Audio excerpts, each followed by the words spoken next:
Mesdames, Messieurs, bonjour. À la une de la presse béninoise ce jeudi 16 juillet 2020, l'on pouvait lire les informations ci-après.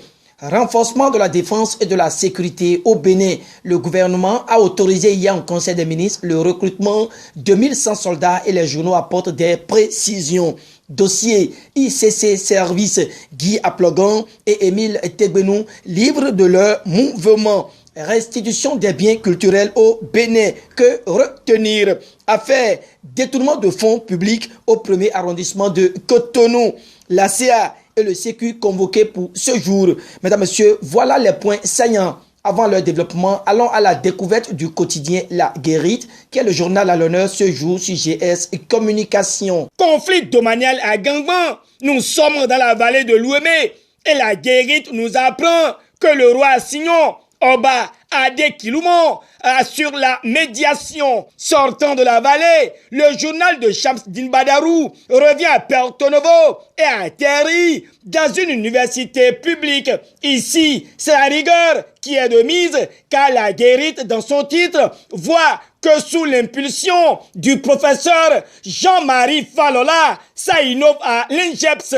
Laissons les réformes s'opérer pour le bonheur des étudiants, écrit le confrère avant de se pencher sur le projet Talent Caution 2021. Ce que La Guérite colporte est que les initiateurs du dit projet entament une tournée nationale, certainement pour asseoir leur stratégie pour la réélection du président Patrice Talon. Encore au Meki comme en 2016, écrit le Béninois Libéré 2021, la peur qui habite Patrice Talon, titre l'Éco-Info, avec l'assurance que même si le chef de l'État s'aventurait à se présenter, il perdrait les élections. Nul besoin d'être un politologue talentueux pour constater que le pouvoir de la rupture est dans une mauvaise passe.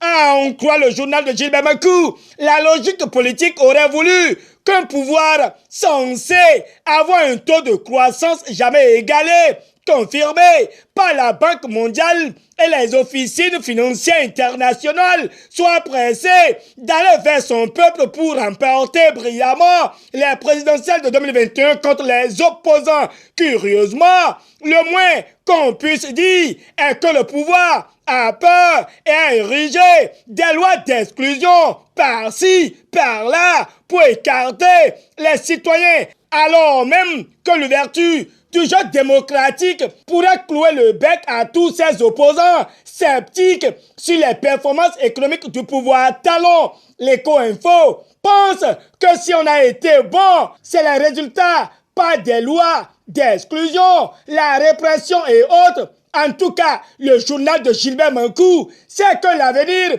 réserve des incertitudes au regard de la dégénérescence de la crise sociopolitique nationale. Nous sommes bien obligés de méditer sur notre triste sort en attendant un lendemain meilleur, écrit le journal. À l'origine, Matin Libre présage la naissance d'un grand parti d'opposition. Immersion dans les démocrates, mentionne le journal du bar Tito à Cotonou. Pour lui, Sogo et Yahi à la cuisine interne pour Issé, Noureni et Koundete à la haute magistrature. Pendant que ces actualités allaient bon train, La Nation, le Matinal, le Télégramme, la Tribune de la Capitale et bien d'autres journaux renseignent sur l'une des grandes décisions prise ce mercredi en Conseil des ministres. Il s'agit du renforcement de la défense et de la sécurité intérieure où il y aura recrutement de 500 soldats de l'armée, 500 agents de la police républicaine et 100 gardes forestiers, précise le télégramme. Le Béninois Libéré n'aborde pas ce sujet, mais étale que les sans admissibles au concours dans le compte du ministère de l'économie et des finances passeront à l'oral ce jour. Le même journal touche le dossier ICC Service et propage que Guy Aplogan et Émile Tegbenou sont libres de leur mouvement. La fille du jour confirme cette information, mais signale que les spoliés restent toujours dans l'attente d'un possible remboursement. En attendant la concrétisation de ce rêve, la nation nous tient en haleine avec son titre afférent à la restitution des biens culturels au Bénin. La France s'active pour honorer ses engagements, affiche le quotidien du service public en manchette. Le matinal rallonge que 26 œuvres culturelles seront restituées au Bénin. Le défi d'une génération en veut pour preuve le projet de loi soumis au gouvernement français avec la décision de Macron de restituer les biens culturels au Bénin. Et au Sénégal, le Béninois libéré voit que c'est une victoire personnelle du président Patrice Talon.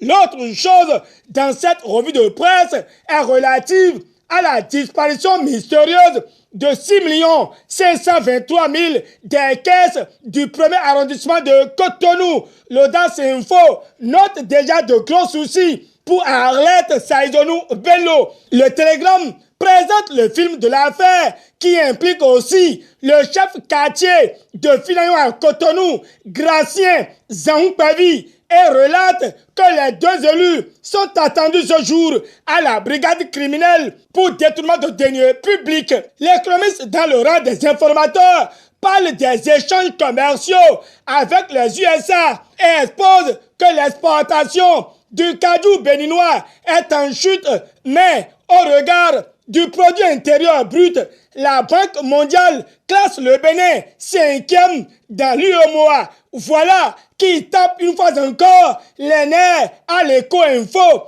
qui est obligé de se prononcer sur la récente publication de l'institution de Bretton Woods. Il ne faut pas se réjouir du classement de la Banque mondiale, a déclaré Casimir Pedjo, qui pense que ces chiffres ne reflètent pas la situation économique que vit le Bénin.